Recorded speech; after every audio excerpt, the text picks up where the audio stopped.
இந்த உலகத்துல பல மர்மமான விஷயங்கள் இன்னைக்கு வரைக்கும் நடந்துகிட்டே தான் இருக்கு. பல இடங்கள்ல ஏலியன்கள் பத்தியும் பல இடங்கள்ல பேய்கள் பத்தியும் பல தீர்க்க முடியாத மர்மங்கள் இருந்துகிட்டே தான் இருக்கு. அப்படி ஒரு மர்மம் நிறைந்த பகுதி தான் இந்தியா மியான்மர் பகுதியில இருக்க ஒரு ஏரி. இந்த ஏரியோட பேரு நவாங் யங். ஆனா இந்த ஏரியா பல பேரு த லேக் ஆஃப் நோ ரிட்டர்ன் அப்படின்னு தான் சொல்லுறாங்க. அதாவது அங்க போனவங்க யாருமே திரும்ப முடியாத ஏரி அப்படின்னு தான் சொல்றாங்க. அப்படி இந்த ஏரிக்கு என்னதான் ஆச்சுன்னு தேடி பார்த்ததுல பல அதிர்ச்சியான தகவல்கள் நமக்கு கிடைக்குது. ஒரு சாதாரண ஏரிக்கு எப்படி இவ்வளவு உயிர்களை காவு வாங்குற அளவுக்கு சக்தி கிடைச்சது, அதோட மர்மம் தான் என்ன, அதுல இருக்க அமானுஷ்ய பின்னணிகள் என்ன, அதை பத்தி தான் நம்ம இன்னைக்கு இந்த வீடியோல பார்க்க போறோம். வாங்க வீடியோக்குள்ள போகலாம். அதுக்கு முன்னாடி நீங்க இப்பதான் நம்ம சேனலுக்கு புதுசா வந்திருக்கீங்கன்னா மறக்காம சப்ஸ்கிரைப் பண்ணிடுங்க. கூடவே உங்க ஃப்ரெண்ட்ஸ் அண்ட் ஃபேமிலிக்கு ஷேர் பண்ணிடுங்க.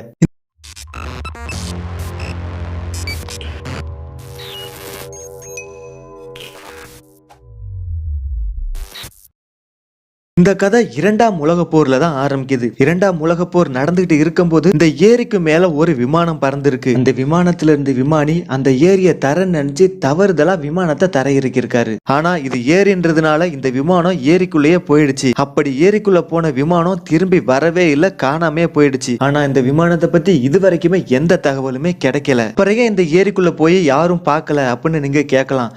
ஆனா அங்கதான் ட்விஸ்டே இருக்கு. இந்த ஏரிக்குள்ள போன யாருமே திரும்பி வந்ததே இல்லையா. அதனாலதான் இந்த ஏரிக்கு திரும்ப வர முடியாத ஏரின்னு பேரே வந்திருக்கு. அதனால அந்த காலகட்டத்தில் யாருமே உள்ள போய் தேடுறதுக்கு முன்வரவே இல்லை. இது மாதிரி இன்னொரு சம்பவம் நடந்திருக்கு.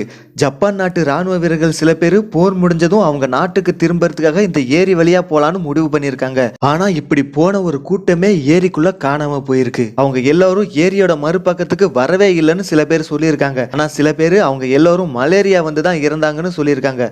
ஆனா உண்மை என்னன்னு இதுவரைக்கும் யாருக்குமே தெரியலன்றதுதான் உண்மை. இது போல ஏரிக்குள்ள போனவங்க திரும்ப வராம போனதுக்கு வேற காரணமும் இருக்குன்னு சொல்றாங்க. ஒரு தடவை இந்த கிராமத்தை சேர்ந்த ஒருத்தர் இந்த ஏரியில மிகப்பெரிய மீனை பிடிச்சிருக்காரு. அவர் பிடிச்சிட்டு வந்த மீனை அவர் வெட்டி இந்த கிராமத்துக்கே விருந்து வச்சிருக்காரு. ஆனா அந்த விருந்துக்கு ஒரு பாட்டியையும் பேத்தியையும் மட்டும் அவர் கூப்பிடாமையே போயிட்டாராம். இதனால அந்த பாட்டி கோவப்பட்டு இத போய் அங்க கேட்டிருக்காங்க. பாட்டியோட கோவத்தை பார்த்து அந்த ஊர் மக்களும் கோவப்பட்டு அந்த பாட்டியையும் பேத்தியையும் ஊரை விட்டு ஒதுக்கி வச்சிருக்காங்கன்னு சொல்லப்படுது. அதனால அவமானம் அடைஞ்ச அந்த பாட்டியும் பேத்தியும் அந்த ஏரியில விழுந்து தற்கொலை பண்ணிக்கிட்டதா சொல்லப்படுது. அவங்க தற்கொலை செஞ்சுக்கிட்ட அடுத்த நாளே அந்த ஏரிக்குள்ள ஒட்டுமொத்த கிராமமே மூழ்கி அந்த மக்கள் எல்லாருமே இறந்து போயிட்டாங்களாம். அன்னையில இருந்து இன்னைக்கு வரைக்கும் அந்த ஏரிக்குள்ள யார் போனாலும் அவங்க திரும்ப வந்ததே இல்லையா. இதுதான் மனிதர்கள் அந்த ஏரிக்குள்ள காணாமல் போறதுக்கான காரணம்னு சொல்லப்படுது. பல விஞ்ஞானிகள் இந்த ஏரியில ஏன் மக்கள் காணாம போறாங்கன்னு கண்டுபிடிக்க சில முயற்சிகளை செஞ்சு பார்த்திருக்காங்க. ஆனா இன்னைக்கு வரைக்கும் அதுக்கான காரணத்தை கண்டுபிடிக்கவே முடியாம இருக்கிறது தான் உண்மை. நம்ம உலகம் தோன்றின காலத்துல இன்னைக்கு வரைக்கும் புதுசு புதுசா நிறைய டெக்னாலஜிஸ் வந்துகிட்டு தான் இருக்கு. ஆனா இவ்வளவு டெக்னாலஜிஸ் வந்தும் இந்த உலகத்துல நிறைய மர்மங்கள் இருந்துகிட்டே தான் இருக்கு. ஏன்னா